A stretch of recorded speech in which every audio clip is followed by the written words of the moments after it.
When I first joined, it was absolute chaos in every which way. We were building bad products. We were doing that very inefficiently, and ultimately like not delivering the right impact for customers and the business. And so about 2.5 years ago, we really started to think more critically about what the key ingredients were for success, and specifically like sustainable, repeatable outcomes. You can hack your way to shipping a feature, but how you got there might have been really ugly. And how do you ship the next feature and the next feature and the next feature then, and kind of get into a really good rhythm? We did not have that. And so we kind of took a step back and said, what do we need to succeed over the longer term? And so that's kind of what's driving my conversation with you today, is really, what does it mean to have a high velocity, high performance product design engineering organization, I'll call it PDE, that really enables a company to repeatedly deliver the right value to customers and the business. I think that the right value is also really important there. And my experience at Brightwheel has really shaped my understanding of what those ingredients are and how to bring them to life. I'll give an example of like the chaos that ensued. So when I joined, I was brought on to basically revamp our fintech vision and strategy. And the main focus to start was billing and payments. We had shipped this version 2 platform, and it was giving us all kinds of problems: technically frail, not meeting customer needs, CSAT was low, we weren't properly processing dollars, just bad all around. And I was told to, this is the platform, just run with it, go with it. And as I started to dive deep and really kind of understand the customer needs, the problems we were trying to solve, where we were trying to go, it became very clear that this platform was not going to take us there. And so I surfaced to our CEO like, hey, like, I know we've got this fairly newish platform that, by the way, we shipped in a very tight time frame. And to my point earlier, like, did so in a very haphazard way, such that we spent the next 9 months fixing bugs in the platform versus building on it and adding incremental value. And I was like, hey, like, here are all the problems. And the CEO was like, wow, like, I literally have lost sleep over this platform for the last 2 years. Like, yes, this is wrong. Like, what do we do about it? And ultimately took that product back on the right path and did it quickly, but in the right way. And so this kind of is like an aha like moment for the CEO to kind of think through, like, how do we get more thinking like this? Like, dive deep to understand customer problems, think big, where are we going, but how do we get there? Move fast towards it, but do it in a safe way, take the right amount of risk. And it became clear that like some of these key aspects of how we build just weren't in place. So people weren't operating in that manner or thinking about them.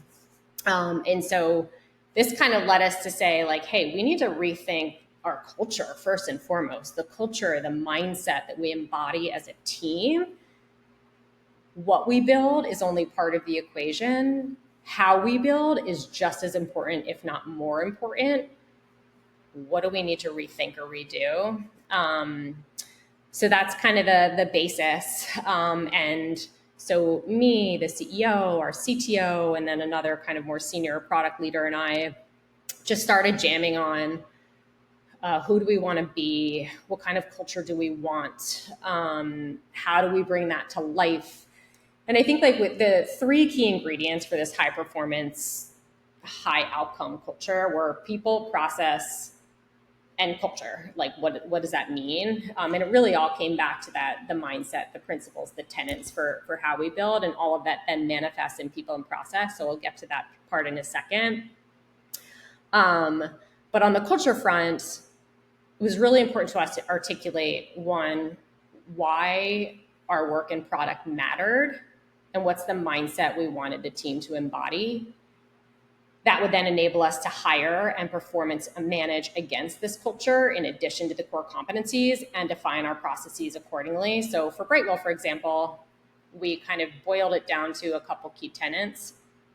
High level, like speed for the sake of our customers was absolutely paramount. So we kept getting feedback from folks that as leaders, we kept saying like, hey, move faster. How do we get this out faster? And that wasn't resonating with anybody. Like, why? Like, what's the point? Like, are we going to build bad products? Are we okay with that? So it came with a lot of backlash. But when we kind of articulated, hey, speed for the sake of our customers, we want to learn iteratively. That's far more important than perfect data, perfect solutions. We don't even know what the perfect solution is. We really wanted the team to feel a sense of urgency around solving the most painful, most important problems for our customers because their time is so precious. And then a couple other key aspects were one, think big, set ambitious goals, and then work backwards. So, really thinking about what the right experience for the customer might be, and then where do we start with the smallest possible kind of value to test and learn along the way. And then we also normalized taking risks, measured risks, and taking on strategic tech debt. So really helping the team understand that like, hey, we actually view debt as an investment, much like you take out a loan to buy yourself a house, or a credit card to start your company. Like we view debt in the same way. And, we created space to pay it back in certain time frames throughout the year. And we can get to that in a second. But those kind of core tenets, speed for the sake of our customers, diving deep to understand their needs, iterative learning, thinking big and setting big goals, working backwards, taking measured risk, taking on debt, those became some of the core principles around which we wanted to operate as an organization.